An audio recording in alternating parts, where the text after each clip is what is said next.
In a democratic form of government, people elect their representatives to run the government and distinguish democratic elections from non-democratic elections.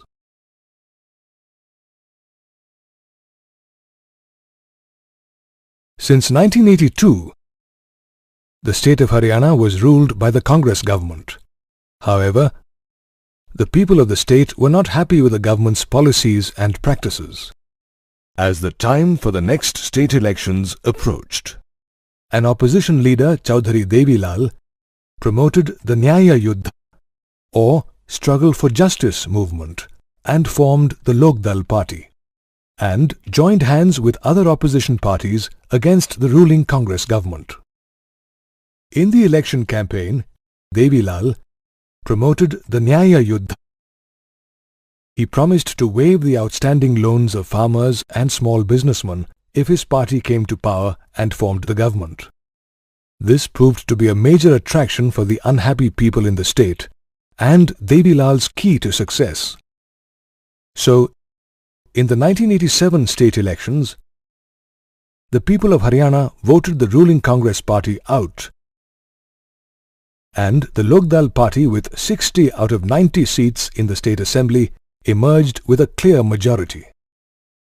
The members of the newly elected State Legislative Assembly announced Devilal as the leader, and he was sworn in as the Chief Minister of the state by the Governor of Haryana. As soon as Devilal took charge as the Chief Minister, he wasted no time in fulfilling his promise and waived the outstanding loans of all farmers and small businessmen. Devilal's party remained in power for 4 years until the next state elections held in 1991. This time, his party lost the election, and the Congress again came to power. We've learned that people in more than 100 countries all over the world select their representative through elections. Some of these countries are democratic, while some are not. What's the need for an election in a democracy? Firstly, we need to appreciate that in a larger community, it is not possible for all people to sit together regularly and decide on various matters of concern. Therefore, people elect their representatives to manage these decisions. The process by which people choose their representatives at regular intervals is known as an election. The process of election in democratic countries differs from that of non-democratic countries. Let's take a closer look at the characteristics of a democratic election. Firstly, everyone has an equal right to vote. Secondly, different parties and candidates contest freely in the election, and the voters have a right to choose their representative from the different contestants. Thirdly, the right to choose a representative is available at regular intervals. Therefore, elections are held at regular intervals of few years. Another characteristic about a democratic election is that the preferred contestant is elected. And finally, it's important that the elections are carried out in a free and fair manner. That is, every person has a right to choose his or her representative on his or her own will. How healthy is this competition? Well, let's analyze some of the advantages and disadvantages of an election as a form of political competition. Let's first focus on the disadvantages. The greatest impact of a political competition is the sense of disunity that arises among different political groups across different localities. People begin pointing fingers at each other for the simplest of issues and aim at winning the election by hook or by crook. These unhealthy practices deter the system to plan for long-term growth of the state or nation. Another major disadvantage of political competition is that good and deserving people hesitate to participate in this unhealthy competition, and as a result, the people lose out on an able representative. However, a healthy political competition can also drive the nation towards growth and prosperity. Let's see how. Now, we all accept the fact that the politicians of today may have a sense of duty to serve the people they are representing. However, they also have an aspiration to grow their own political careers. Many of these politicians may not even have an understanding of the real issues of the people or how they could solve them. So, what's the way out? Well, one way is that we can consider educating them about their roles and responsibilities. Another, more practical approach to the situation could be to define an appraisal and award system for politicians based on their performance in their political careers, where people appraise their political representatives. This is what is called electoral competition. In an electoral competition, politicians who keep the people happy earn an incentive in the form of a higher chance of being voted for in the next elections, while politicians who fail to satisfy the people they are representing have lower chances of winning the next elections. Therefore, we can see that just the selfish desire of growing one's political career can be a good motivator for politicians and political parties.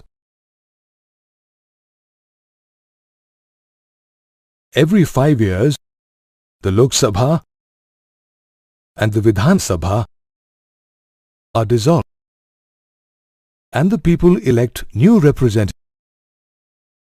This is known as the general election and is carried. Sometimes, the Lok Sabha and the Vidhan Sabha are dissolved. Such an election is called. At times, apart from the general election, an election may need to be held for a single constituency due to the untimely death. Going back to the case study on the 1987 elections in Haryana, do you recall that a total of 9? The first step in the election process is to divide the entire country, or, for example, for the Lok Sabha elections,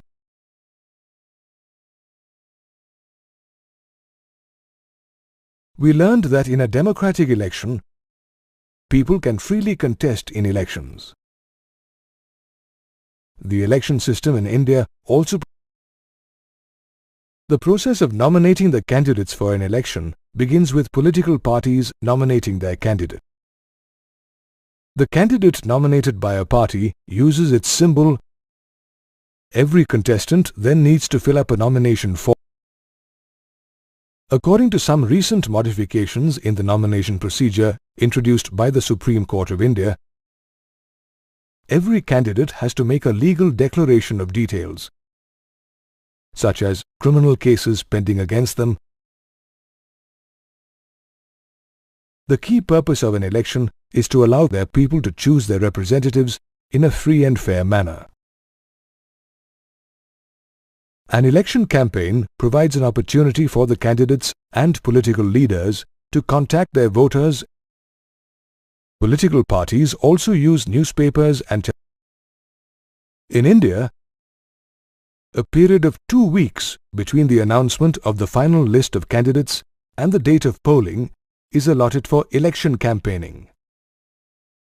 During the election process, we often hear reports of unfair practices, such as tampering of the voters' list, misuse of government facilities by the ruling party, exorbitant spending of money on campaigns by rich political parties, and threatening voters and rigging on polling day. Although some of these reports are true, in a vast country like India, no political party can win an election through such unfair practices alone. India has a democratic election system. The election system in India is controlled and governed by an independent and very powerful body called the Election Commission, or EC. The Election Commission in India is equivalent to the judiciary. The EC is headed by the Chief Election Commissioner, who is assisted by several election commissioners. Under the guidance of the Chief Election Commissioner, the Election Commission of India performs several functions, starting from the announcement of the elections to the final declaration of the result. It drafts and implements the Code of Conduct for elections and takes disciplinary action against parties or candidates violating it. At the time of elections, the Election Commission is authorized to advise the government on decisions affecting the election and also control the transfer of government officials across departments and roles. Indian politics in the last 15 years has seen the Election Commission evolve in its role from a policy maker to an independent and powerful administration system. The Election Commission has the power to order a re-poll in case it finds evidence of unfair practices during polling. Another method to ensure that an election is democratic is to analyze the pattern of public participation.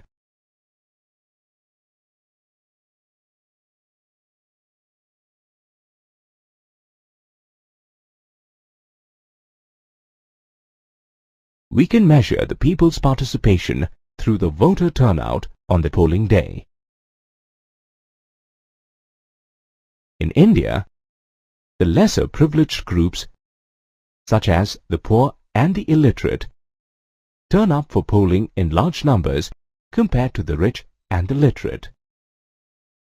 Similarly, voters in rural areas turn out more than those in urban areas. Another study conducted in 2004 reveals that a majority of the people in India think their individual vote matters and can make a difference to the system. Another significant indicator of the free and fair nature of an election is the election result itself. In India, an average of about 50% of the sitting MPs and MLAs lose the election. Again, in most cases, candidates known for their criminal connections or intimidating voters with money have also lost elections. For example, in the assembly elections in Maharashtra in October 2009, several candidates known to have criminal backgrounds, except for a few rare occasions, in most cases, the losing party accepts the election result as the people's choice. This clearly proves that in India, the elections are fairly democratic.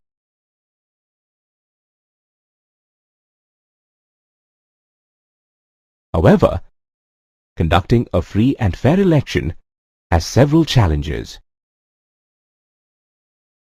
All rich and established political parties and candidates enjoy an edge over the smaller parties and independent candidates. Besides, there are instances of candidates with criminal connections winning an election purely by virtue of putting pressure on other candidates to step down. Then, there are influential political families who get tickets allotted to family members only. For example, in the recent polls in Maharashtra, the candidates were the children of prominent leaders like Gopinath Munde, Sharad Pawar, Sushil Kumar Shinde, and the late Pramod Mahajan. Another growing challenge is that most major political parties offer similar policies and practices, leaving the voters with hardly any options to choose from. Such challenges are being faced by many democracies other than India. Therefore, it's important that the citizens of all these democracies collectively contribute towards reforming the existing practices and making the electoral system more effective.